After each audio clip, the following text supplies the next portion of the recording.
Hi, this is Eric Martin with Board Game Geek. I'm here with designer Alan R. Moon, who's checking some cards here on the yet-to-be officially announced Ticket to Ride France and Old West. Yeah, this is the new one.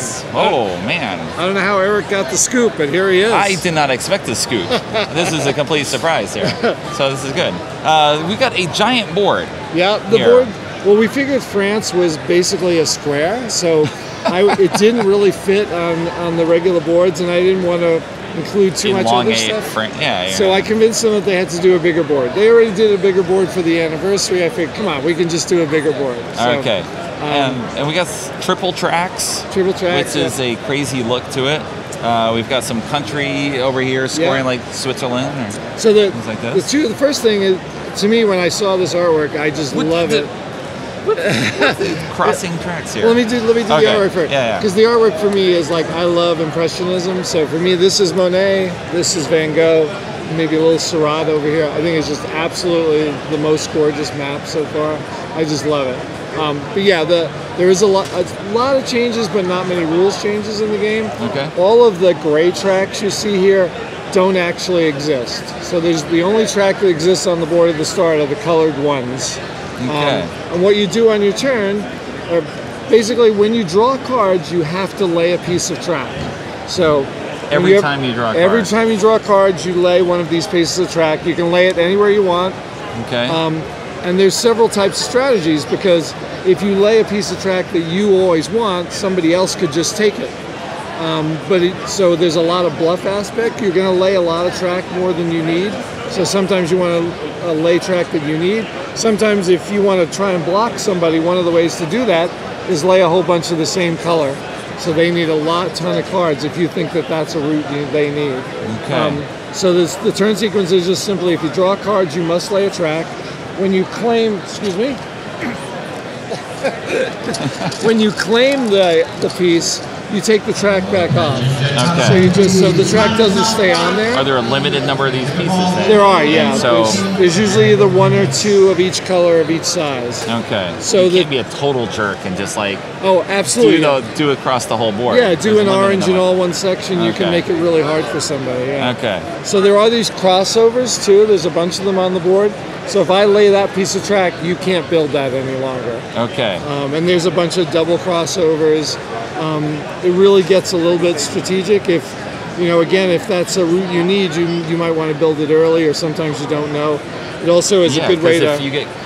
If this gets covered, absolutely, you have to. It makes it a lot harder for you. Yeah. All right.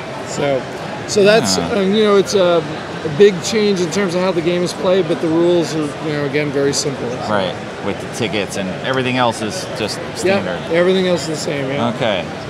We have something on the other side. Yeah, we got the other game on the other side. Oh, this is tricky to turn over at the moment. It's okay.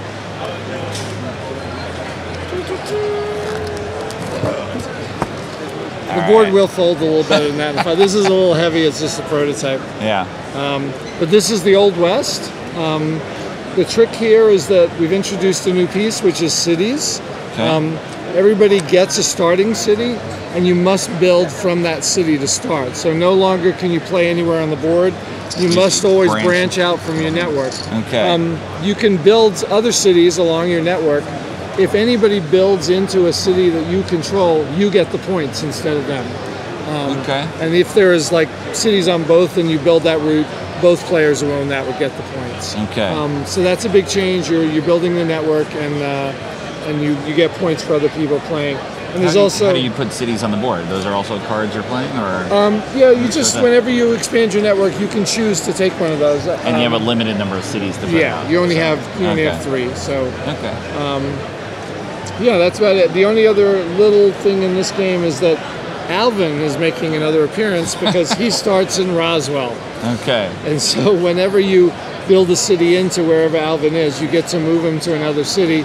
Whoever has him at the end of the game gets a little bonus. Whenever you capture him too. So. Okay. There's going to be a counter included for him if you don't have the monsters.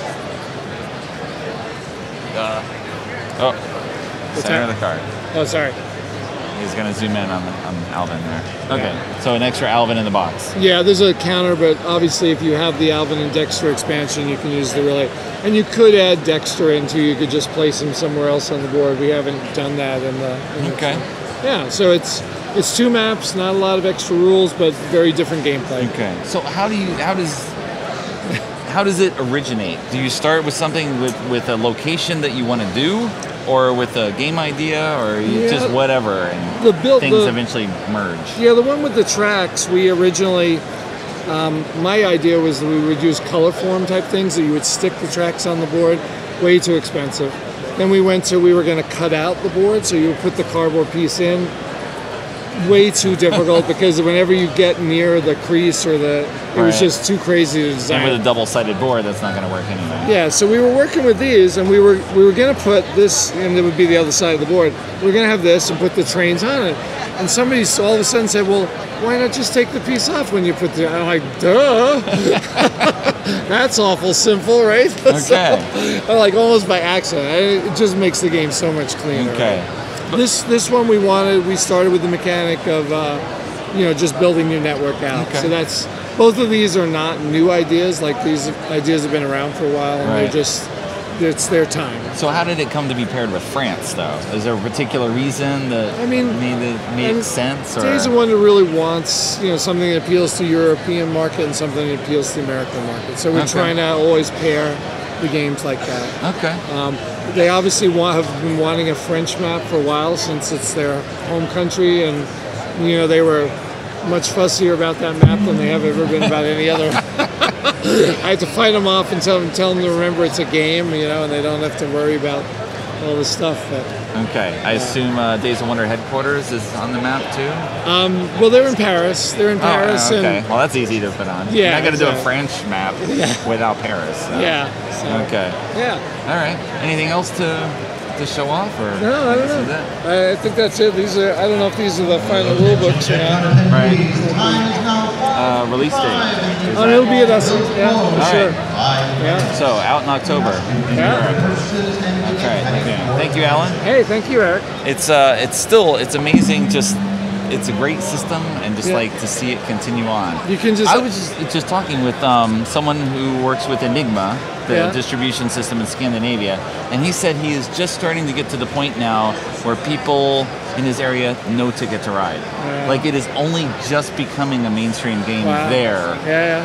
Like, more than a decade after the release. They've sold a lot in Scandinavia. Well, he said that, but it's still sort of like the general public awareness. Yeah. You meet people for the first time. Oh, you're into games? Yeah. Oh, what do you play? And then people will start saying, Ticket to Ride. I mean, it's really amazing, like, how many people, they say, oh, I know Ticket to Ride. They don't know me, but they know Ticket to Ride. It's just, you'll be out, somewhere like a bar or something, and occasionally people are playing Ticket to Ride in the bar. It's really, and I've seen that in Germany before with other games, but it's only recently I've started to see that phenomenon. It's great. Right. Well, very cool. Yeah. Anything else going on you want to talk about? No, that's it. Next year. Next year. Yeah. All right. I didn't know you have performance here. You were not normally at Gen Con or other conventions, so I didn't know if it was just like, hey, you got stuff on your mind. You got stuff to get on your chest. Well, I'm working with a new guy, my friend Bobby West, and we were gung-ho. We were like really full steam ahead on a whole bunch of prototypes. We've sold one. Does Bobby West work with Haba? Yeah, he works with Haba at the moment,